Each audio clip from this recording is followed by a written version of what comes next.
Hello. First off, I want to say this is my first time making an artist alley vlog, and my eighth or ninth time recording this because I keep saying a lot of button-ums and it sounds really awkward. Point is, I'm trying to make this vlog somewhat informative to people, kind of like an artist alley slash overall con experience from my perspective. And this is gonna be Alamo City Comic Con.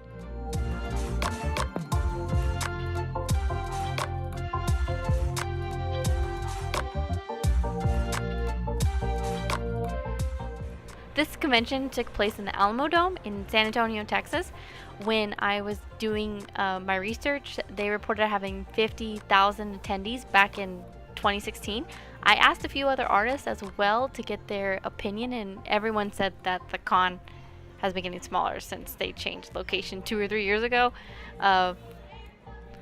Before that, they were at the Henry B. Gonzalez Convention Center. No idea why they changed or anything. Couldn't find anything about that specifically, but I'm sure somebody out there knows. Tickets for all 3 days of the event, last I checked, were $90 for attendees. Overall organization for Friday was really bad from what I hear, but I guess they recovered from it the next days because I didn't hear anything else about it. Another thing I heard people complaining about was parking. Parking was $20 each day. $20 each day to enjoy the convention. So people had to pay the $20 a day and the $90 badge fee. I think most people were there with day badges because that was the cheapest option for most people. Traffic flow for me was pretty good. We were located near the cosplayer area. All the artists I talked to in general were doing really good too though.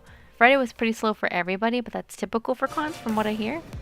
Saturday was crazy packed. I did not want to even leave the booth because it was so crazy. But I'm a big introvert like that, so other people might enjoy it. I mean, I just don't want to be in the crowds.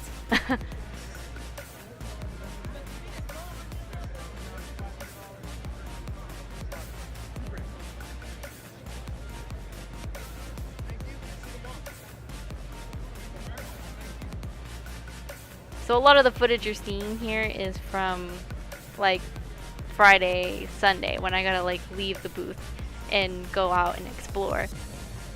Food was pricey, as it normally is for cons. We were near a booth that was selling sugar roasted nuts, and we were smelling it all weekend long. It smelled so good. So I got me a bag of nuts, and I ate that all weekend long. That's it. Except for when I left the convention, then I ate, fast food. My recommendation would be to bring snacks for while you're at the convention. That's the smart thing to do. I just forgot to pack them this time. Just to give you some insight on my experience with cons so far, this is my first time going to a show this big to sell. I don't think the attendance was 50,000. If I had to guess, I'd guess around 30,000. So this is big for me. I mean, before that, the biggest show I had been to was Mini Con, which Mini only had 5,000.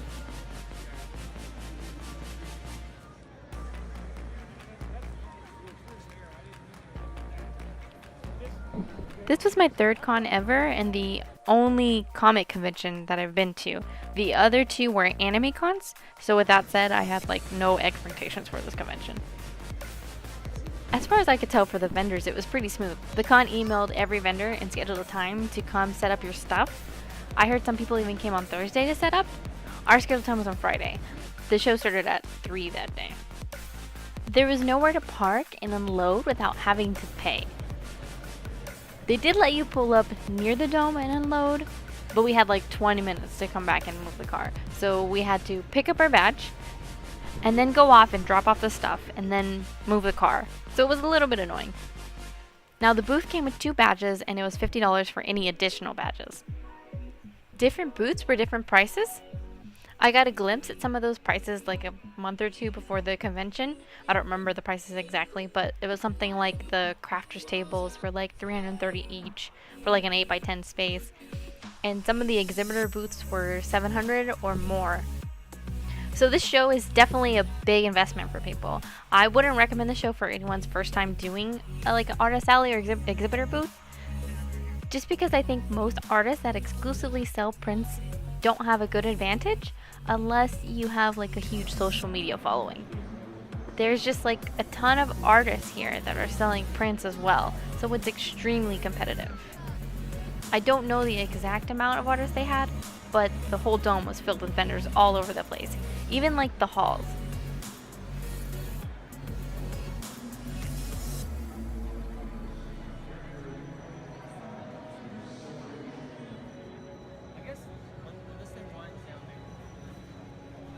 Just to list some of the artists that I saw there that I recognized, there was Jim Lee, Will Terry, a children's book illustrator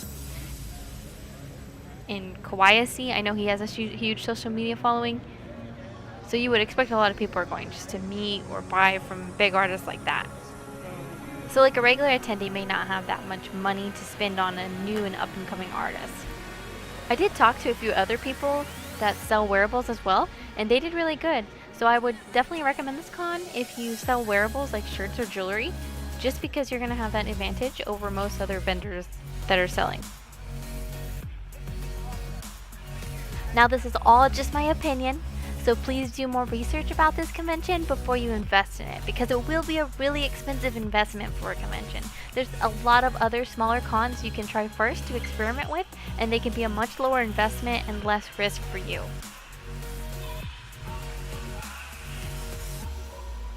Before the convention, like 5 minutes before, those TVs are loud.